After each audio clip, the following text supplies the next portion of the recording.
Hi everybody, thank you for listening. My name is Kira and I'm an ex-beauty therapist. I also used to do reflexology treatments, holistic treatments. I worked in spas and midi clinics, and during that whole time I transformed myself in the sales department from absolutely no client sales, no product sales, no rebookings, not knowing what I was doing, straight out of beauty school, clueless, and I might have been able to perform my treatments, but actually connecting with clients and selling products or upselling add-on treatments, all this took the realization that selling is a skill. And I went from absolutely no sales to consistently being one of the top sellers in the leaderboard that we had, and just being confident and seeing sales, changing my mindset from seeing sales as something that you don't want to do, that you're knowing the client, to having the confidence to realizing that sales is an asset and sales skills are an asset and anybody can learn them and expand on them and go from you're not giving your mindset going from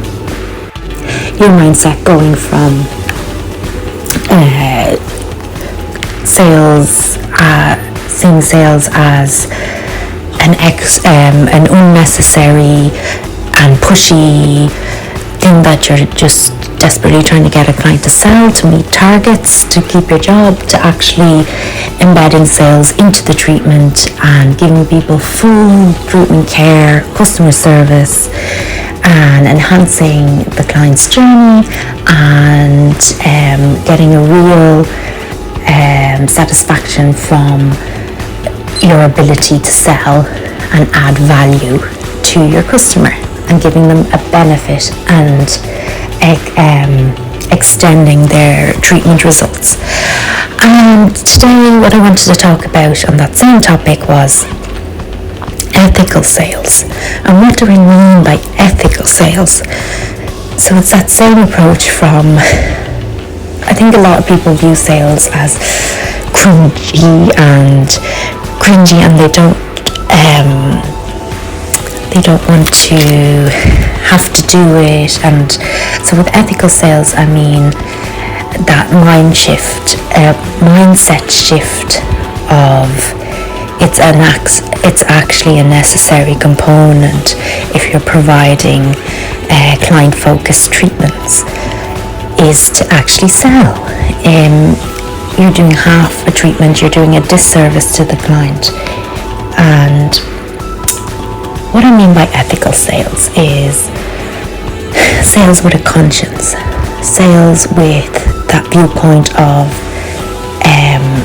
not that pressure of targets, even though targets are a tool, they're such a great tracker of your progress, and it helps you monetize your sales and get your commission and make it worthwhile for the therapist. However, the main focus, I feel, especially if you get into beauty, cosmetology, holistic treatments for the right reasons, and you're doing it for your love and the passion of the treatments and healing and helping people, that then so ethical sales is adding value and genuine benefit to the customer. So helping them extend their treatment results in a way that is not focused on your targets and commission. That's not the main purpose, but the main purpose is the adding of value to the customer, and for that to be natural and genuine, and a genuine extension of your treatment, like an added bonus to your service. So getting so good at the sales skill that you don't have to rely on I must sell to this next customer in order to meet my sales target. I'm getting pressure from my management. Or if you're self-employed, I need this sale to be able to afford to offer this treatment in my clinic. That is where I feel we border on this unnecessary pushy element of sales, and where it doesn't sit right with somebody who's a therapist. The main focus should be the treatment. The treatment itself provides benefits and results there and then for the client, and that sales are a lovely added bonus.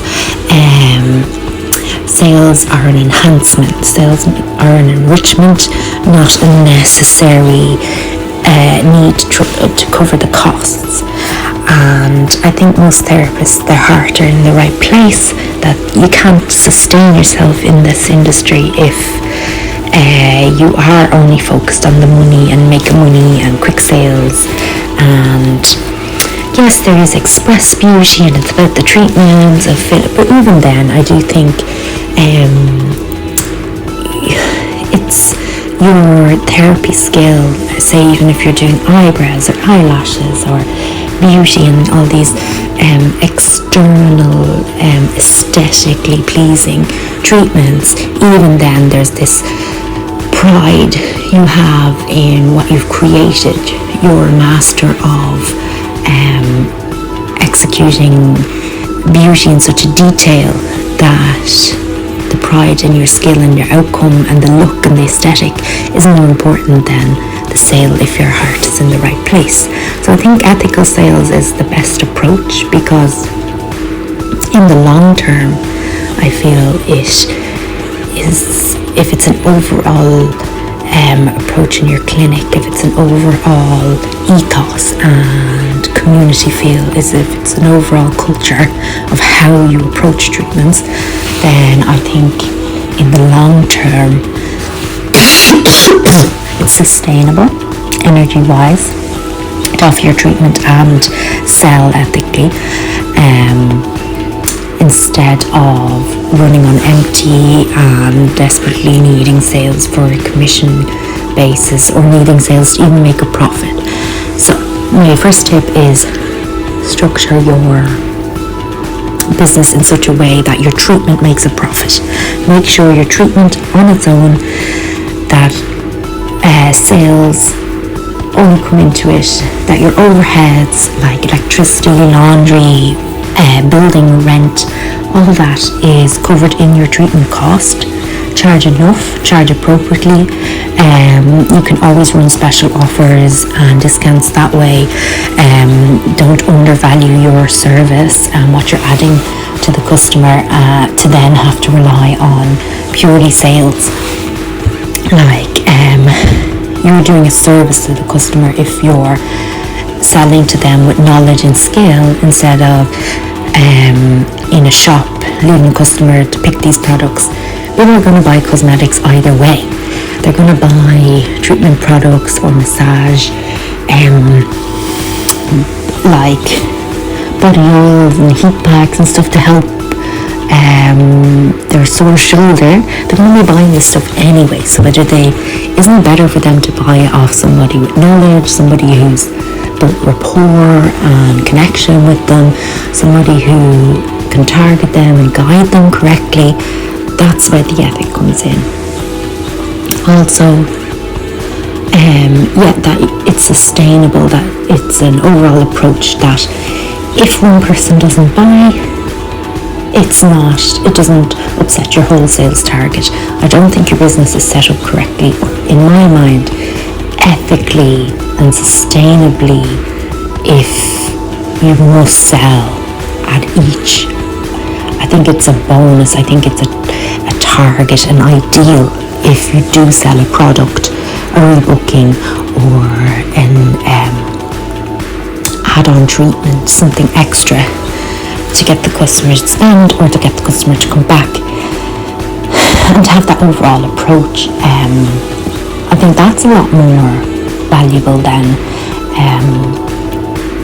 that's a lot more valuable, sustainable, that's a lot more ethical. And it'll come across then also even subconsciously, it'll come across to the customer. They're going to feel that energy from you, that you're not pushy, that you're there to help. It will build more trust. It will build more, you will be seen as the expert. You don't want them to buy, but if they're buying anyway, you're there to guide them correctly. So they'll come to you for advice. It's like that shift of energy. So what I mean by when I say ethical selling or soft selling is trying to not be pushy. So a lot of people think selling, they roll their eyes, nobody wants to be sold to. It can feel really like cringy and awkward if it's not done correctly. So with ethical self-selling is that you sell when you're only adding value. You're not selling for the sake of commission.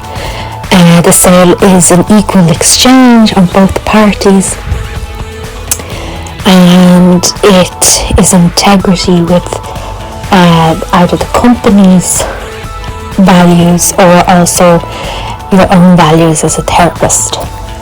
If you recommending this product is just excessive to the customer, is not necessarily going to get them results, you know you're not on the right track. I think you need a long-term, or this is the approach I took in the past, is that I considered a long-term strategic approach. I said if my sales are good overall, long-term, or I'd rather a client book back in, because then they will consistently buy from me. I will become their new marketplace, basically, where they're going to be buying cosmetics elsewhere. They're going to be buying them in the local supermarket or wherever they've access to them, or online. So you're a qualified therapist, you have knowledge, you can guide them properly. So it makes more ethical sense. It's the right thing to do. Just holding yourself in integrity as a therapist. Why did you get into this industry? All these questions, like I ask myself, I'd rather sell one good quality product instead of three. Okay, I might meet my commission initially unless you get really good and you're selling consistently across the board. Be strategically long term so that you have a good backbone of sales that whole week. You've surpassed your target, and then that way, if you have the odd client where it's inappropriate to sell, well, in my personal opinion, it will be inappropriate. Like, it is always appropriate to sell because it is aftercare, it is getting your customer results. That's the mindset you have to have, because it is on the products. Like, when I get a skin treatment, I want to know the latest special offer. I want to know, I'm there for a reason. I came in with a concern about my skin, and I want results, or I want to take it home and know, like, you're there for a reason as a customer. So the product extends that reason, or gets you more results, or enhances what you did. So it's not just a short-term fix that you're getting from the treatment. So yeah, back to my original point was focus on long-term, overall, weekly or monthly sales, so that you always have a little, like 10-20%, a little bit of leg room, a little bit to work with, in case, and then you can go by customer, as in the elderly lady, like, who, well, we always used to say somebody would come in with a voucher, that you would, so say this elderly lady came in with a voucher and she wouldn't have the money and she's not into skincare, but you're recommending her products and stuff. She deserves the full service of getting products recommended to her. However, and a voucher shouldn't put you off like a gift card. If she's coming in on a gift card, the mindset in a sales world will be, Well, she hasn't spent anything yet then.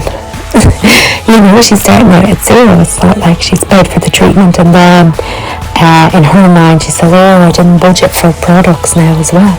But that ties into your establishment, your salon. Does it have a sales environment? Is this where people go to buy products? For example, hair products. You're getting their hair done. Is that the environment to buy products? Are they out like testers? And most of the time when I get my hair done, it's awkward with the hairdresser. The products are like the salon's products. They're not testers that are out, or they're just not training sales. So it's always like, it's not the normal place where you go to buy products, but it really should be there.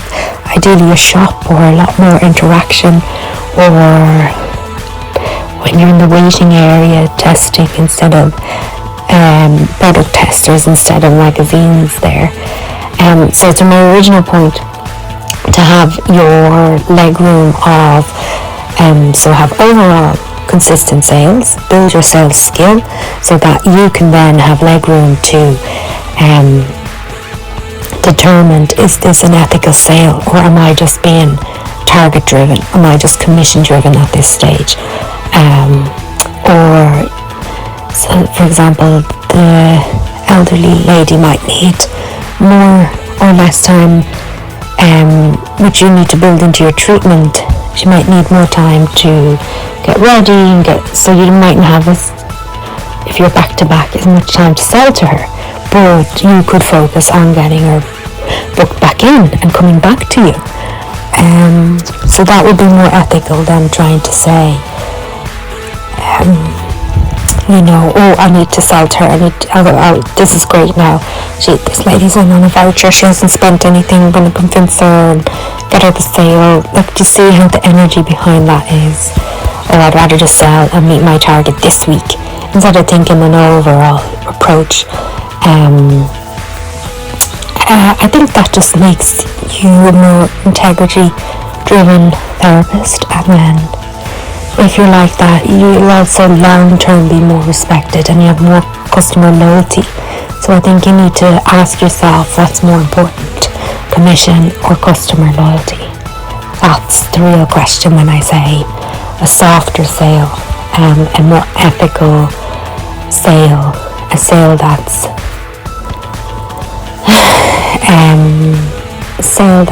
targeted to the customer in that moment. Another example would be this has happened to me in the past. I was in a really awkward position where a customer came in and they were genuinely just coming in to distract themselves, you really don't know what's going on in people's personal lives. She had her mobile phone with her for emergency calls. Basically, she had family members in the hospital and she literally was on standby. How do you sell to somebody like that who's genuinely just in to relax and distract themselves, and who she literally told me before the treatment started, I will take this phone call and jump off the bed if I have to. The illness has been going on for weeks. I'm just trying to have a little bit of self-care or anything just to take my mind off the situation. Now you could argue, it's part of the treatment, but I think if somebody shares that kind of vulnerability with you as a customer, that we'd rather her come back again in the future. Focus on rebookings. Have your treatment priced and structured in a way that it doesn't weigh on the sale. You don't have to get a sale or commission to make offering that treatment worthwhile. I think it's a fine line, that your costs aren't that high that as a therapist you'd be in such a position. It's a tricky one. It's one worth considering, or if you've come across it, let me know in the comments below. In a situation where you were kind of like, is this selling appropriate at the moment, or is selling always appropriate because it's aftercare, it's a full complete treatment? or where's the human side? Where's the ethical, softer sale? Like, would you focus in that situation on upgrading her treatment while she's in-house? I know small wins. I think you need to focus on small wins and not be commission driven, and look at the overall benefit. If you're more ethical and more about your craft, I think that will win out in the long run. I think it's not looking at a quick book, it's looking at your reputation as a therapist will carry you forward quicker, and I think you would eventually attract more high profile, higher paying clients anyway, because you're so much integrity. So just ask yourself what type of approach, or could you pull this approach out of your toolkit every now and again, and just use a bit of discernment and just have a think. That's all. And the purpose of this podcast is just to put that message out there. Just a thought I was having. Do you agree? Do you not agree? Let me know. Consider it and let me know your results. Thank you.